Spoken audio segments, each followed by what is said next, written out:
ತೊಗರಿ ಗಿಡ ನನಗೆ 1 ರಿಂದ 1.5 ವರ್ಷ ಇದ್ದರೆ ಸಾಕು, ಶಾಶ್ವತ ತೊಗರಿ ಬೇಡ. ಯಾಕೆಂದರೆ ಈ 40 ಟಿಸಿಲ್ಗಳು ಬಂದಾಗ ಇಲ್ಲಿ ಒಂದು ಪೊದೆನೇ ನಿರ್ಮಾಣ ಆಗುತ್ತೆ. ಆ ಪೊದೆ ನಿರ್ಮಾಣ ಆಗಿ ಇಷ್ಟಕ್ಕೆ ಬೆಳೆಯುತ್ತೆ ನಮ್ಮ ಏಲಕ್ಕಿ ಗಿಡ.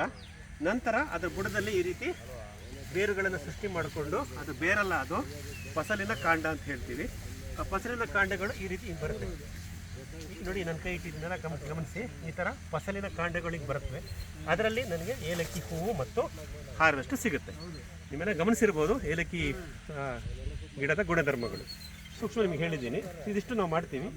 ಸೊ ಕಳೆ ತೆಕ್ಕೊಳ್ಳೋದು, ಗುಂಡಿ ತೆಕ್ಕೊಳ್ಳೋದು, ಎಷ್ಟು ಬೇಕೋ ಅಷ್ಟು ಅಳತೆಗೆ ತಕ್ಕಾಗೆ ಅದಕ್ಕೆ ಏಲಕ್ಕಿ ಗಿಡ ನೆಡೋದು, ಅದಕ್ಕೆ ಸಪೋರ್ಟ್ ಸ್ಟಿಕ್ ಕೊಡೋದು, ಒಣಮಚ್ಚಿಗೆ ಮಾಡೋದು ಇವತ್ತು ನಡೆಯೋ ಕಾರ್ಯಕ್ರಮ.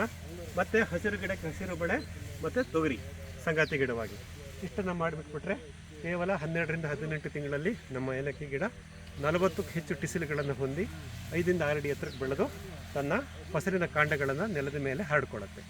ಇದನ್ನು ನಡೆಯುತ್ತ ಕಾರ್ಯಕ್ರಮ ಇಲ್ಲಿ ನಡೀತಾ ಇದೆ.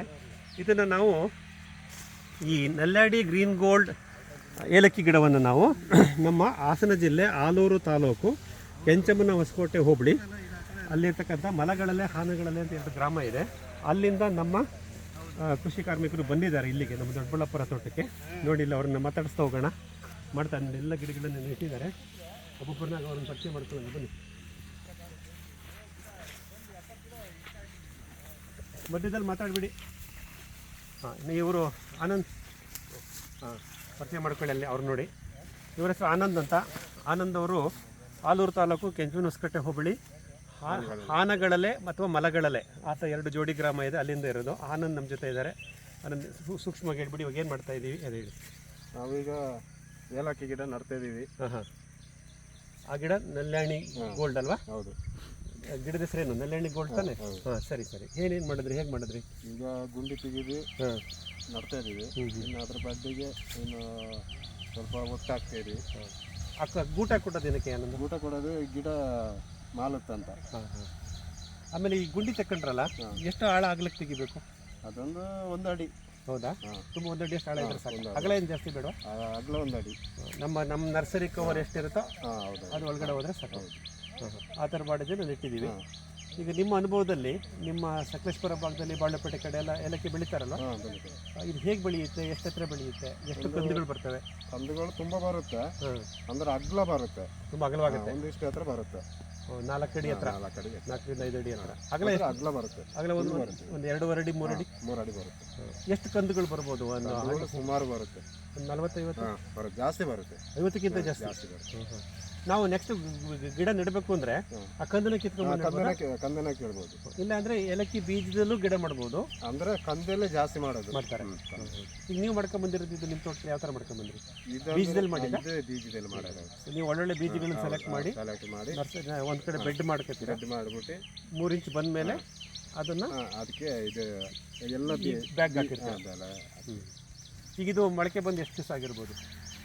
ಈಗ ಮೊಳಕೆ ಬಂದು 2 ವರ್ಷ ಆಗಿರುತ್ತೆ. 2 ವರ್ಷದ ಗಿಡನ ಇದು. ಈಗ ಆಲ್ಮೋಸ್ಟ್ ಈಗ 2 ವರ್ಷ ಆದ್ಮೇಲೆ ನೆಡ್ಬೋದು.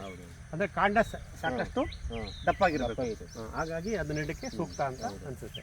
ಇದೇನೋ ಮಣಿ ಸರ ಮಾಡ್ಕೊಂಡಿದ್ದಾರೆ. ಇದೇನು ಅಂದ್ರೆ ಪ್ಲಾಸ್ಟಿಕ್ ಬಿಸಾಡಂಗಿಲ್ಲ. ಹೌದಾ? ತೋಟದೊಳಗಡೆ ಇದು ನಂಗೆ ಮಾಡ್ಬಿಟ್ಟು ಎಲ್ಲರೂ ತಗೋಗಿ ಸುಟ್ಟಾಕ್ಬೇಕು. ಅಂದ್ರೆ ತೋಟದಲ್ಲಿ ನೀವು ಗಿಡ ನೆಡುವಾಗ ಈ ನರ್ಸರಿ ಕವರ್ಗಳಿದಾವಲ್ಲ, ಇದನ್ನ ಅಲ್ಲೆಲ್ಲ ಬಿಡಬಾರ್ದು. ಹಂಗೆ ನೀವು ಇದೊಂದು ಕಡ್ಡಿ ಇಟ್ಕೊಂಡು ಮಿತ್ರ ಎಷ್ಟು ಚೆನ್ನಾಗಿ ಮಾಡ್ಕೊಂಡಿದ್ದಾರೆ. ಆನಂದು ಈ ಥರ ಕಡ್ಡಿ ಇಟ್ಕೊಂಡಿದ್ದಾರೆ. ಪ್ರತಿ ಗಿಡ ನೆಟ್ಟ ಮೇಲೆ ಆ ಕವರ್ನ ಇಲ್ಲಿಗೆ ಹಾಕೋತಾರೆ. ಇದು ನಿಮ್ಮ ಜೊತೆನೇ ಇರುತ್ತೆ. ನೀವು ಒಂದು ಕಡೆ ಒಂದು ಕೆಲಸ ಶುರು ಮಾಡಿದ್ರೆ ಮಧ್ಯಾಹ್ನ ತನಕ ಎಲ್ಲ ಸುತ್ತಾಕೊಂಡ್ಬಿಟ್ಟು ಲಾಸ್ಟಿಗೆ ತಗೊಂಡೋಗಿ ಗೇಟ್ ಹತ್ರ ಇಟ್ಬಿಡ್ತೀವಿ. ಇದಿಷ್ಟು ಮಾಡೋ ಅಂದರೆ ತೋಟದಲ್ಲಿ ಎಲ್ಲೂ ಪ್ಲಾಸ್ಟಿಕ್ ಇರಬಾರ್ದು. ನೀವು ಎಲ್ಲ ಕಾಫಿ ತೋಟಕ್ಕೂ ಹಿಂಗೆ ಮಾಡ್ತೀರಾ? ಕಾಫಿ ನೆಡುವಾಗ, ಏಲಕ್ಕಿ ನೆಡುವಾಗ ಯಾವುದು ಈ ಬುಟ್ಟಿನಲ್ಲಿ ಯಾವ ಗಿಡ ಬಂದಿರುತ್ತೋ ಪ್ಲಾಸ್ಟಿಕ್ ಬುಟ್ಟಿನಲ್ಲಿ ಅದೆಲ್ಲದಕ್ಕೂ ಹಿಂಗೆ ಮಾಡ್ತೀರಾ. ಇದರಿಂದ ತೋಟದಲ್ಲಿ ಎಲ್ಲ ಕಡೆ ಪ್ಲಾಸ್ಟಿಕ್ ಇರಲ್ಲ. ನೋಡಿ, ಇದು ಒಂದು ಸಣ್ಣ ಉಪಾಯ, ನಿಮಗೆ ಗೊತ್ತಿಲ್ಲದೆ ಇರ್ಬೋದೇನೋ, ಹಾಗಾಗಿ ಆನಂದ್ ಅವರು ನಿಮಗೆ ಹೇಳಿದ್ದಾರೆ. ಇದನ್ನು ಮಾಡೋದ್ರಿಂದ ನೀವು ಪ್ಲಾಸ್ಟಿಕ್ ತೋಟ ತುಂಬ ಹರಡಲ್ಲ. ಆ ಒಂದು ಉಪಾಯ ಮಾಡ್ಕೊಂಡಿದ್ದಾರೆ. ಸೊ ಇದು ನಿಮ್ಮ ಅನುಭವದಲ್ಲಿ ಇವಾಗ ಆನಂದ್ ಅವರೇ ಒಂದು 2 ವರ್ಷಕ್ಕೆ ಇದು ಎತ್ತರ ಬರುತ್ತೆ. ಮೊದಲನೇ ಫಸಲು ಮಾಡ್ಬೋದಾ? ಬರುತ್ತೆ. ಇದು ಹಸಿರು ಬಣ್ಣದ ಏಲಕ್ಕಿ ಆಗುತ್ತಾ, ಒಣ ಬಣ್ಣದ ಏಲಕ್ಕಿ ಆಗುತ್ತೆ? ಹಸಿರು ಏಲಕ್ಕಿ. ಆಮೇಲೆ ಹಣ್ಣಾದ್ಮೇಲೆ ಒಂಥರ ಅರ್ಶಿನ ಕಲರ್ ಬರುತ್ತೆ. ಅದನ್ನ ಇಲ್ಲಿ ಗಿಡದಲ್ಲಿ ಅರ್ಶಿನ ಕಲರ್ ಬಂದ್ಮೇಲೆ ಅದನ್ನ ಕಿತ್ಕೊಂಡು ಒಣಗಿಸ್ಕೋಬೇಕು. ಬೀಳು ಬರುತ್ತೆ. ಬೀಳು ಸುತ್ತ ಬೀಳು ಬರುತ್ತೆ.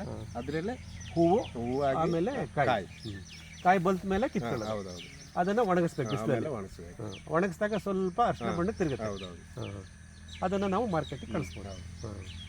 ಸೊ ಇದಿಷ್ಟು ನೋಡಿ ಮಿತ್ರರೇ, ನಮ್ಮ ದೊಡ್ಡಬಳ್ಳಾಪುರ ತಾಲೂಕು ಸಾಸ್ಲು ಹೋಬಳಿ ಬನವತಿ ಗ್ರಾಮದಲ್ಲಿರ್ತಕ್ಕಂಥ MS ಫಾರ್ಮ್ನಲ್ಲಿ ನಾವು ಬಹುಬೆಳೆ ಬಹುಮಡಿ ಪದ್ಧತಿಯ ಆಧಾರವಾಗಿ ಇತರ ಬೆಳೆಗಳಾದಂಥ ಏಲಕ್ಕಿ, ಕಾಫಿ ಮತ್ತು ಕಾಳುಮೆಣಸು ಇದನ್ನು ಇಲ್ಲಿ ಜೋಡಿಸೋ ಕಾರ್ಯಕ್ರಮ ನಡೀತಿದೆ.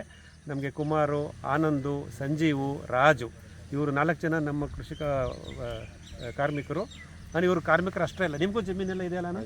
ಏನೇನು ಬೆಳೆ ಬೆಳಿತೀರಾ ನಿಮ್ಮ? ಭತ್ತ, ಮುಖ್ಯವಾಗಿ ಭತ್ತ, ಆಮೇಲೆ ಕಾಫಿ ಯಾವ್ದು ಬೆಳಿತೀರಾ ಜಾಸ್ತಿ? ಅಲ್ಲಿ ರೋಬಸ್ಟು, ಚಂದ್ರಗಿರಿ 2 ಹಾಕ್ತೀರಾ. ಸೊ ಭತ್ತ, ಕಾಫಿ ಮುಖ್ಯವಾಗಿ ಬೆಳಿತೀರಾ. ಆಮೇಲೆ ಸಪೋರ್ಟ್ ಮರ ಇದ್ದರೆ ಕಾಳುಮೆಣಸು ಹಾಕಂತೀರಾ? ಅದೆಲ್ಲ ಹಾಕ್ತೀವಿ. ಕಾಳುಮೆಣಸು ಯಾವ್ದು ಹಾಕ್ತೀರಾ? ಅಂದರೆ ಜಾಸ್ತಿ ಸಿಲ್ವರ್ ಹಾಕ್ಕೊಂಡು ಸಿಲ್ವರ್ಗೆ ಕಾಳುಮೆಣಸು ಹಾಕ್ಸ್ಬಿಡೋದು. ಯಾವುದು ಕಾಳುಮೆಣಸು? ಪಣಿಯೂರ?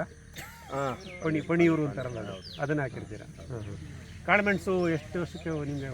ನಮಗೊಂದು 2 ವರ್ಷಕ್ಕೆ ಫಸಲು ಬರೋಕ್ಕೆ ಬಟ್ 4-5 ವರ್ಷ ಆದಮೇಲೆ ಸಾಕಷ್ಟು ಸಿಗುತ್ತೆ.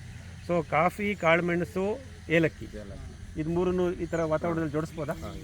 ಈಗ ನೀವು ನಿನ್ನೆಯಿಂದ ಇಲ್ಲಿದ್ದೀರಾ, ನಮ್ಮ MS ಫಾರ್ಮ್ ಅಂತೀವಲ್ಲ, ಇಲ್ಲಿ ವಾತಾವರಣ ಇದೆಯಾ? ಅದು ಸೃಷ್ಟಿಯಾಗಿದೆಯಾ? ಭಾಳ ಚೆನ್ನಾಗಿದೆ. ಯಾಕೆ ನಾವಿಲ್ಲಿ ಆಲವಣ ಹಾಕಿದ್ದೀವಿ, ಈಗ ಮಿರ್ಸಿಡಿ ಹಾಕಿದ್ದೀವಿ, ಮರಗೆಣಸು ಹಾಕಿದ್ದೀವಿ. ಸೊ ಈ ಮಲೆನಾಡಲ್ಲಿ ಬೆಳೆಯತಕ್ಕಂಥ ಕಾಫಿ, ಕಾಳುಮೆಣಸು, ಏಲಕ್ಕಿ ಈ ದೊಡ್ಡಬಳ್ಳಾಪುರ ಈ ತೋಟದಲ್ಲಿ ಬೆಳಿಬೋದಾ? ಬೆಳಿಬೋದು. ಚೆನ್ನಾಗಿ ಬರುತ್ತಲ್ವಾ? ಒಳ್ಳೆ ನೆರಳೈತೆ, ನೀರೈತೆ. ಈ ಥರ ವಾತಾವರಣ ಇದ್ದರೆ ಚೆನ್ನಾಗಿ ಬರ್ತಾರೆ. ಮಿತ್ರ, ಇದು ನಮ್ಮ ಆನಂದ್ ಅವ್ರದ್ದು ಅನುಭವ ಆಗಿತ್ತು. ಆನಂದ್ ಅವ್ರಿಗೆ ಸಾಕಷ್ಟು ಕೃಷಿ ಅನುಭವ ಇದೆ, ಅವ್ರದ್ದೇ ತೋಟಗಳಿದೆ, ಅವರೇ ನರ್ಸರಿ ಮಾಡ್ತಾರೆ, ಅವರೇ ತಗೊಂಬಂದು ಇಲ್ಲಿ ನೆಟ್ಕೊಟ್ಟಿದ್ದಾರೆ. ನನ್ನ ಆಲೂರು ತಾಲೂಕು ಪಾಳ್ಯ ಹೋಬಳಿ ನಮ್ಮನೆ ತೋಟದಲ್ಲೂ ಕುಮಾರು, ಆನಂದು, ಸಂಜೀವು, ರಾಜು ಮತ್ತು ಹೆಣ್ಮಕ್ಳು ಸಮೇತ ಬರ್ತಾರೆ. ಅಲ್ಲಿ ನಮ್ಮದು ಒಂದು 1500ದ್ದು ಕಾಫಿ ತೋಟನೂ ರೆಡಿ ಆಗ್ತಾಯಿದೆ. ಇವರೇ ಅದನ್ನೆಲ್ಲ ಮಾಡಿಕೊಡ್ತಿದ್ದಾರೆ. ಇವತ್ತು ನೋಡಿ ನಮ್ಮ ಬಾಳುಪೇಟೆ ಭಾಗದಿಂದ ದೊಡ್ಡಬಳ್ಳಾಪುರಕ್ಕೆ ಬಂದು ಇದೆಲ್ಲ ನಡೀತಾ ಇದೆ. ಸೊ ನೋಡೋಣ ಈ ಗಿಡಗಳು ಹೇಗೆ ಬೆಳೆಯುತ್ತೆ ಮುಂದಿನ ಹಂತ ನಿಮ್ಗೆ ಹೇಳ್ತಾ ಬರ್ತೀನಿ. ನಿರಂತರವಾಗಿ ನಿಮ್ಮ ಜೊತೆ ಸಂಪರ್ಕದಲ್ಲಿರಿ. ನಿಮ್ಮ HR ಮಂಜುನಾಥ್. ನಮಸ್ಕಾರ.